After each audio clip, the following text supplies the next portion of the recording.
Good morning. I'm just going to continue my series on Azerbaijan Gukesh at the Chess Olympiad in Budapest in 2024. We're into the fourth round now, and it's Azerbaijan. It's India against Azerbaijan. Playing for Azerbaijan with the black pieces is Aydin Suleimani and Gukesh Damaraju, the white pieces. Let's see what happens. This game features a very normal theme played out in a very unnormal way. It features a very unusual material imbalance and a really, really fine finish. So let's enjoy. E4, E5. Can't say better than that. The knight develops, attacks the pawn. The knight develops and defends the pawn. Bishop comes out and the knight attacks the pawn, the so-called two knights defense. White can play knight here and hope to get the fried liver attack, but it isn't the most popular in master chess, even although at beginner level it is a popular opening. But Gukesh just plays the pawn to e3, d3, even to support the pawn on d4, and the bishop comes out, and now it becomes the Guico pianissimo variation. Pianissimo, Guico piano means quiet game, and pianissimo means very quiet, because there isn't much sparkling activity at the beginning of the game. The bishop develops, gets chased, and gets chased once more. Grandmaster Daniel King has done a brilliant series on the consequences of this. I'm not saying that you lose because you're playing this, but when this move is played, then f5 becomes a weak point for black, and you can expect that eventually things like knight to d2, knight to f1, knight to e3, knight to f5 can be played, and that's a usual thematic thing in this opening. But well, we'll see. So he plays pawn to d6 to get his other pieces out. The pawn comes to c3.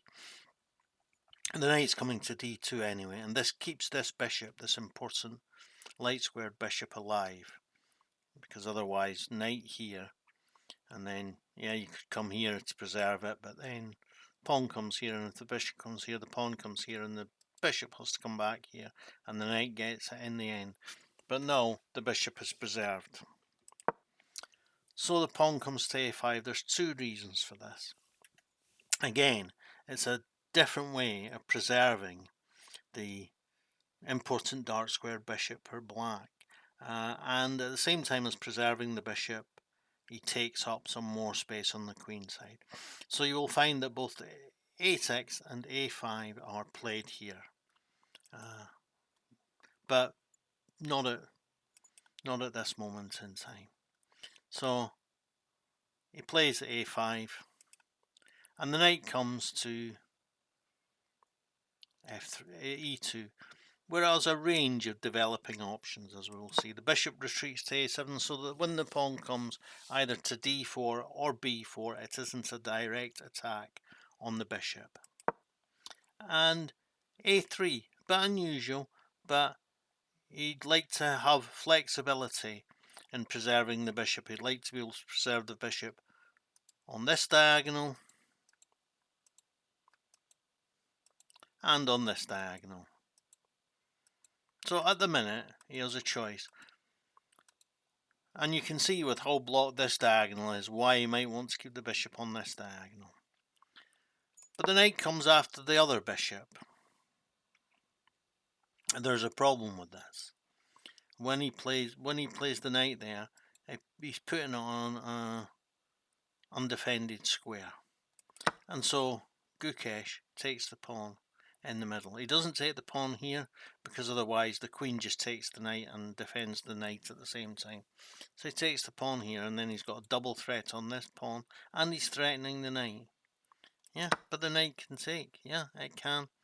Just leads to unusual material imbalance. So he takes with the bishop, not with the knight. You could take with the knight and threaten to queen and rook, but then it doesn't come out particularly well for him since his rook is threatened. So he says check first, and then he comes with the knight so that he can take the rook here, and then he's given up after he's gotten this bishop. He's given up two minor pieces for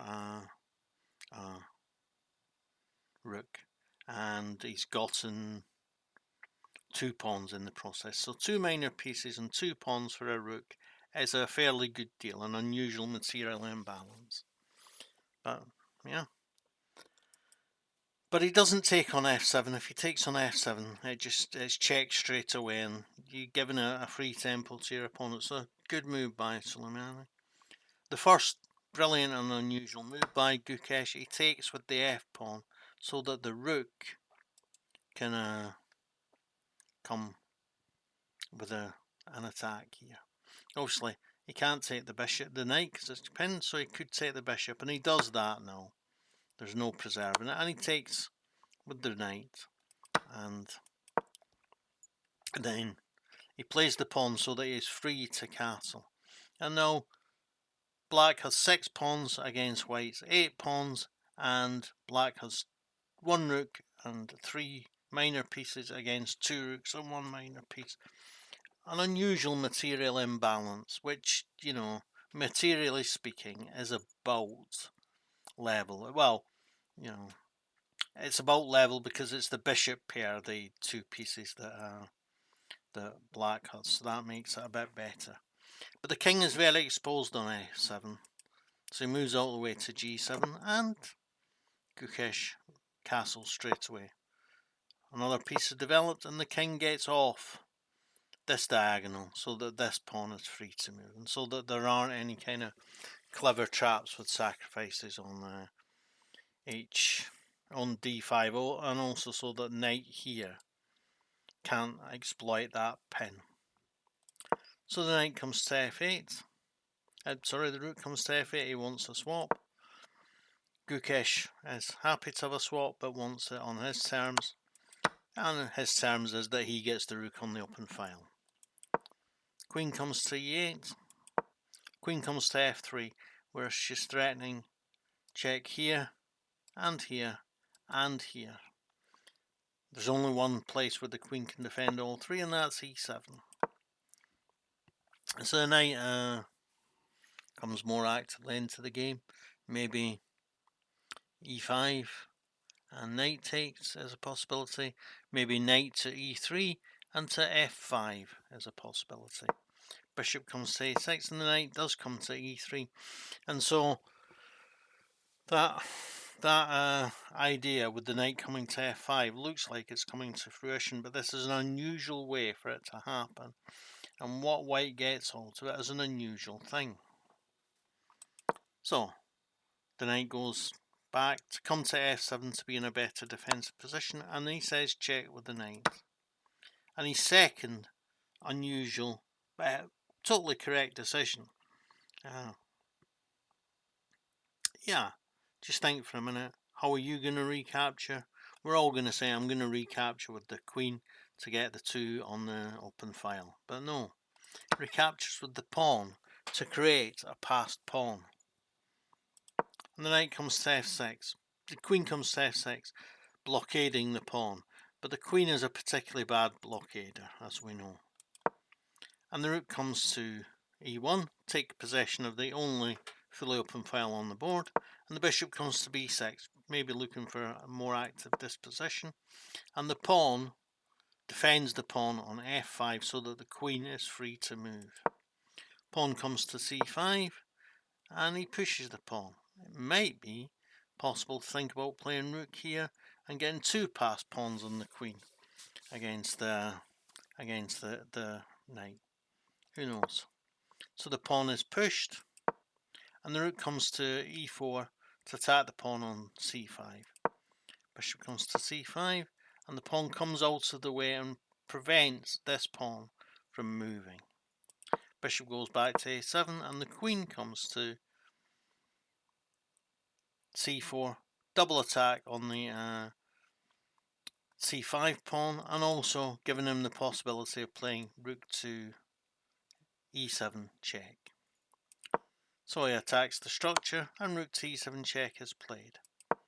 And the king comes back, and he says check again, and now he takes the pawn, creating a passed pawn. And the pawn pushes forward, and the pawn pushes forward. Obviously, if he takes, the knight gets taken. So he takes the pawn with the queen. Pawn is pushed once more, and again, if he takes, the queen is the knight is taken. But wait a minute, he's got a back rank check, and so it's taken. And he has to take with the rook, and now he's purely down 2 pieces against the rook. This must be an advantage, but this pawn is 1 move away from queening. And yeah, sure, he can stop it by coming king to g7, but then he queens, the queen is taken, and then he comes to e8 check and picks up the knight, and is therefore a whole rook for a bishop up, and it's an easy endgame win actually. So Soleimani resigns. So an unusual finish, where he just, drops any pretense of looking for a material advantage, material imbalance, which is advantageous for him, and says, no, I'm just going to get a queen now. And of course, that gives him the decisive material advantage. Unusual use of the knight to f5, which is a common thematic in the Italian opening. A very, very good win by Gukesh. Don't forget to like, subscribe, comment, and share my videos. Thanks. Bye.